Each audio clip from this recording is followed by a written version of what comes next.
absolutely nobody deserves to be shot at, but I feel it's important for us to go back and uncover who exactly TEBOGO THOBEJANE is. Well, there's been so much happening. I allowed you in my house. Do you feel betrayed? Let me tell you something. Are you positive? Yeah. So how many more years were you having sex before that? Wow. Always make it seem like fights with girls are based on a man. Sometimes it's just a clash of personalities. So City Girls is back. And we are back to shake the system. Cheers, baby, to life. To life. So TEBOGO THOBEJANE was working with MacG on MacG's platform and a podcast session titled City Girls. However, I'm not sure why they broke up, but she then decided to do the podcast all on her own. And she launched that podcast, City Girls Podcast, in September 2023. Mark that date because it's going to be significant to her story, and only released about 5 episodes, and then after that it's been crickets.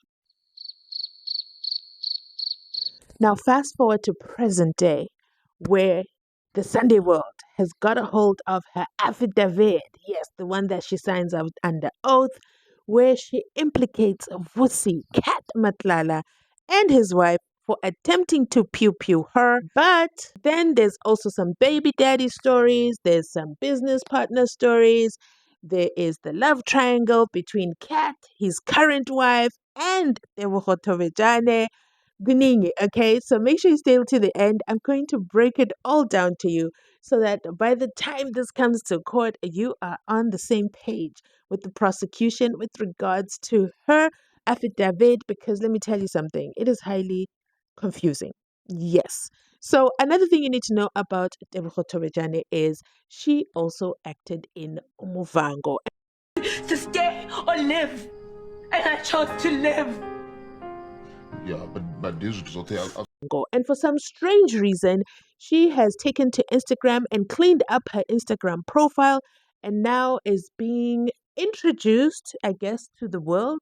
Those who did not know her prior to this Cat Matlala situationship, as an actress in Movango. But I hope my intro has helped you understand just how connected she is inside Parati within. Yeah. Now, when I say connected, I mean from baddie, okay, all the way to club host, all the way to club owner, maybe, possibly. I'm not sure about that one. It was never clear, but she was a part owner of a club for a few minutes. But anyway, back to her relationship with Vusi Matlala, okay, which started somewhere around 2021.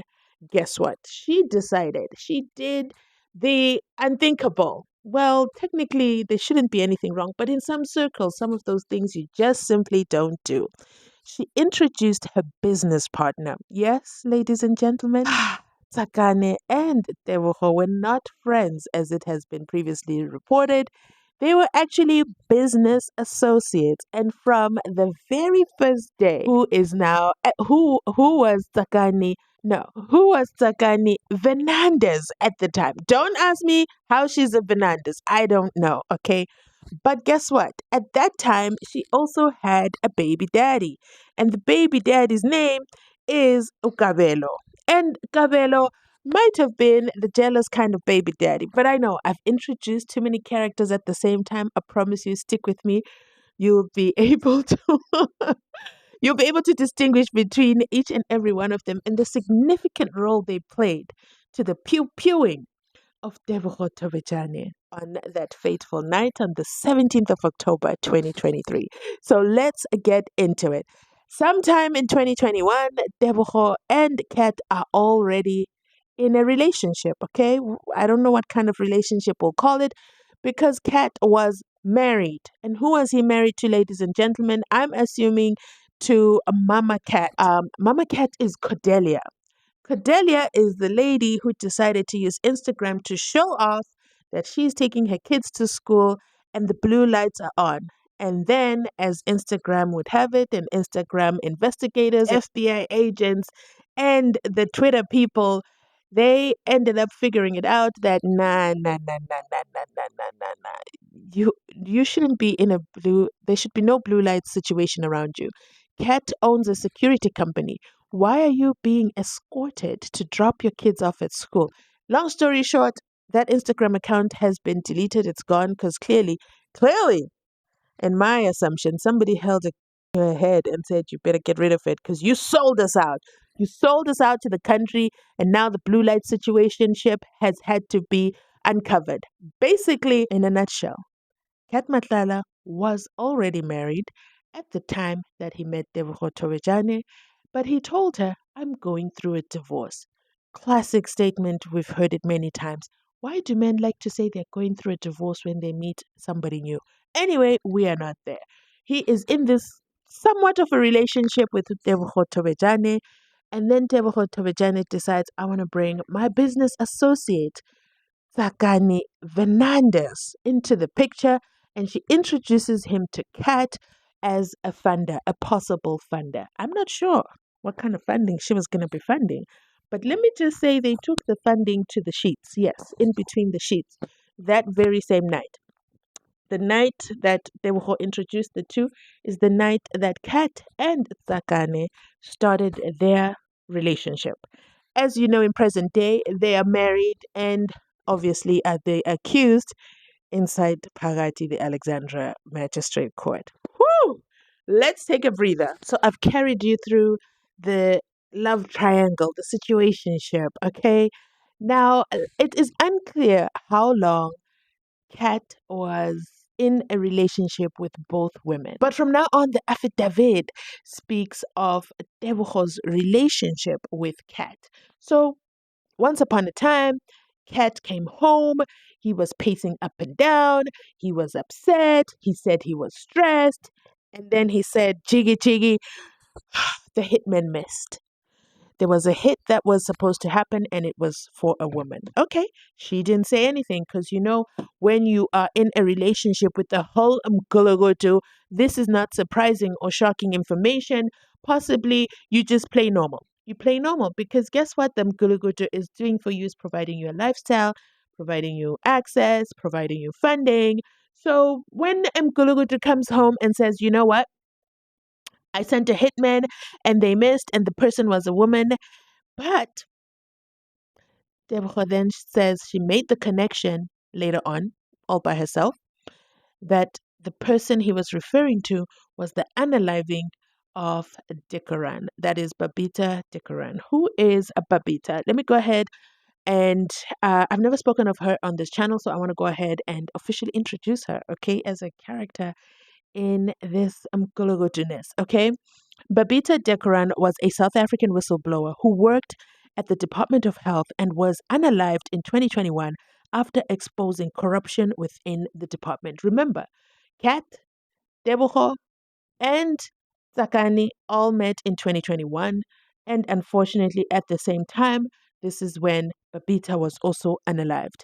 She was the acting chief director of the financial accounting, and she halted the 850 million rands in suspicious payments and uncovered a network draining public funds.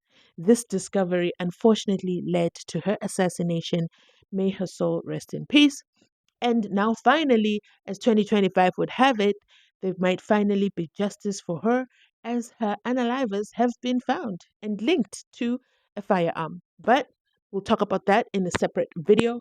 Back to this love triangle. Remember, we are hearing the account from TEBOGO THOBEJANE'S affidavit. So first she talks about DEOKARAN's unaliving.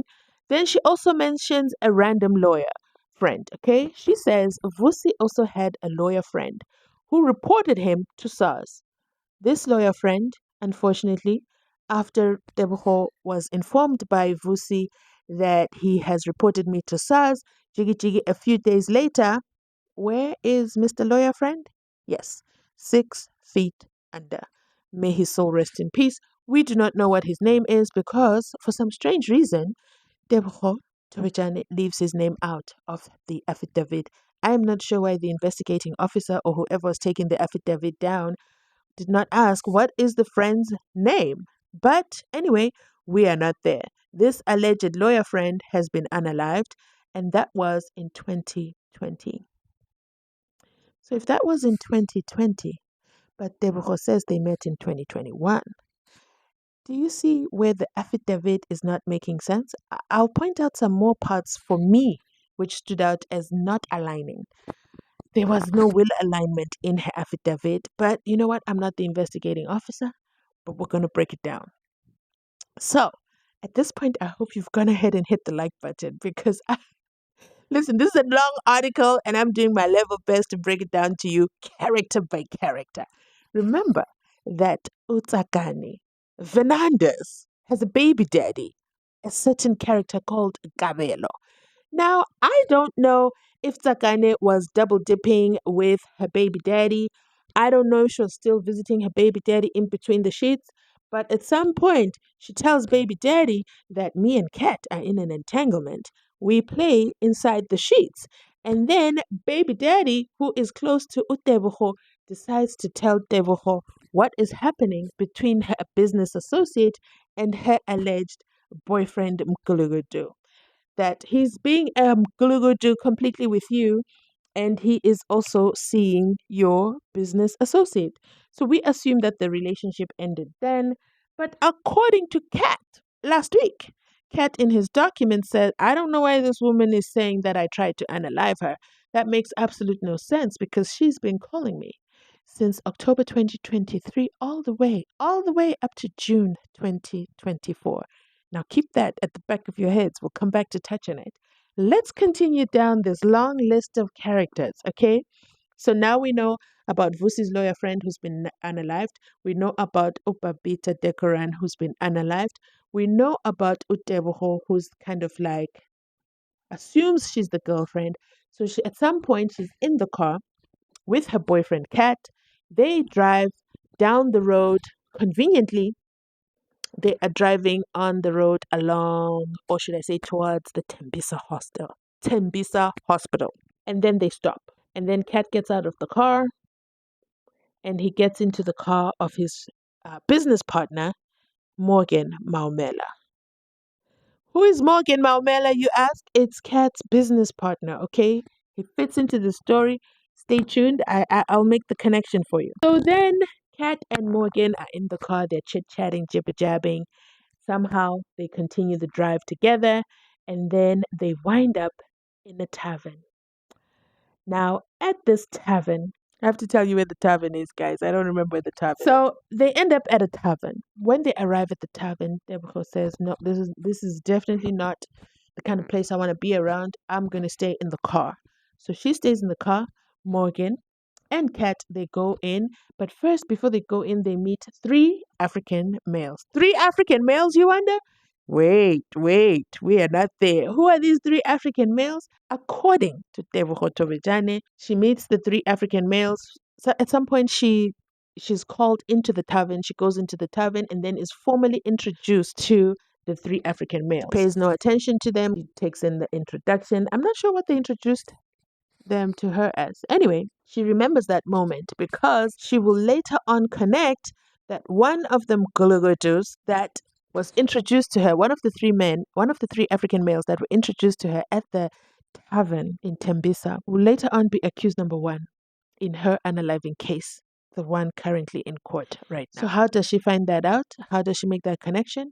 Well, in 2004, November 2004, the investigating officer calls and says, we've made arrests.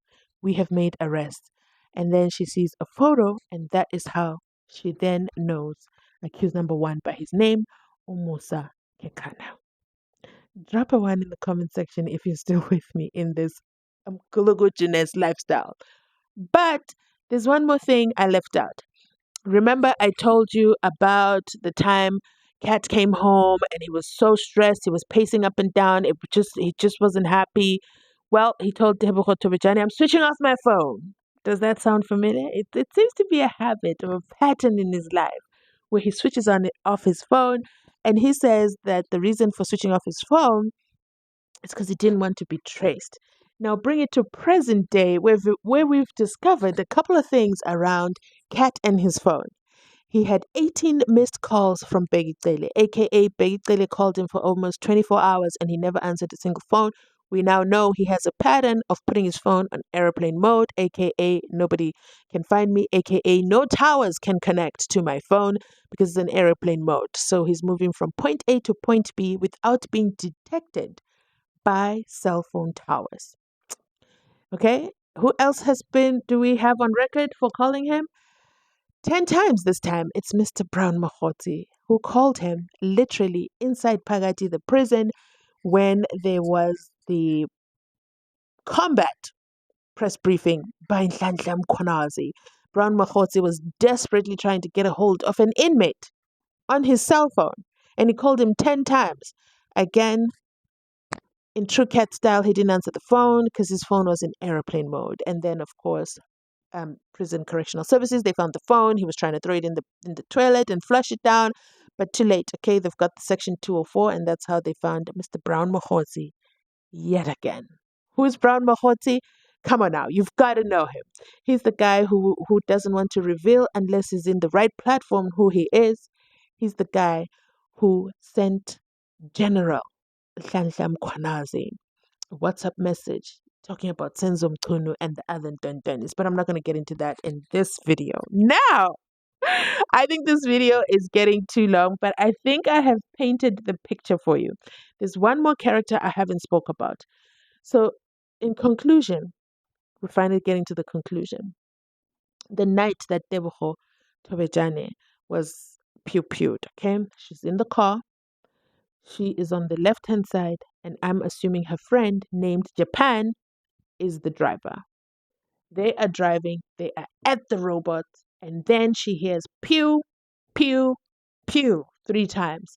And she sits still because she's just so overwhelmed and shocked, only to find out that her friend Japan is leaning forward and screaming in pain and has been hit. Now, I think she puts 2 and 2 together later on, not that same night, but at some point she figures out SERGE. SERGE and NATASHA are the MGULUKUDUs. Who is SERGE and NATASHA, you ask? Well, SERGE and NATASHA are her friends that she literally went out to dinner with that night. They had some drinks, and then, her funds were running low. I find that quite suspicious that her funds would run low. Why was Kat not funding her going out lifestyle? But anyway, we are not there. SERGE and NATASHA are there at the dinner, and she is alleging that possibly they were the pointers. They were the guys who were in contact with Kat and the hitman and letting them know what's going on and where she is. I don't know how she figured that out, but that's what she's alleging in her affidavit. It's for the investigator to corroborate that and come back and confirm if SERGE is a MGULUKUDU of note or not. Okay? So, let's go back to SERGE. Why is SERGE relevant in this story? Well, apparently, SERGE and TEBOGO are friends. TEBOGO confided in SERGE about the unaliving of BABITA, or her suspicions around VUSI'S connection to the unaliving of BABITA. But the thing is, with SERGE likes to record conversations, and she believes that SERGE sold that conversation to Vusimuzi Cat, and that is when she became a hit for Vusimuzi Cat. Now I'm confused. Earlier in her affidavit, she says that because she was close to TSAKANI's baby daddy, KABELO, then she didn't like the closeness between the two, and that's possibly why she put a hit on her. But then there's another hit here where she's saying it's because she spoke about the BABITA situationship. This, ladies and gentlemen, is a confusing but developing story. Let me know in the comment section down below if you found this interesting, if this was an eye-opener for you. What are your thoughts? Did Vusi put out the hit on TEBOGO THOBEJANE? And most importantly, with this revelation and knowing this affidavit, I don't know if it's F-tight for the state, but will the magistrate grant bail to Kat Matlala? Just based on this affidavit alone, there's just too much going on. There's too much going on. He's a danger to society. He's a menace. In my opinion, I think bail must be denied. Let me know in the comment section with a 3 if you agree. With that, I'm going to end this video because, wow, Goningi, Thank you so much for watching. If you made it this far in the video, absolutely have my heart. Remember to like, to comment, to subscribe, share this video so more people understand the relationship between Kat, TEBOGO, KABELO, SERGE, BABITA, MAUMELA, KAKANA, and the other MGULUKUDUs. Okay, there's just too many people, too many characters in the pot. And with that, thanks for watching. I'll catch you on my next upload. Bye.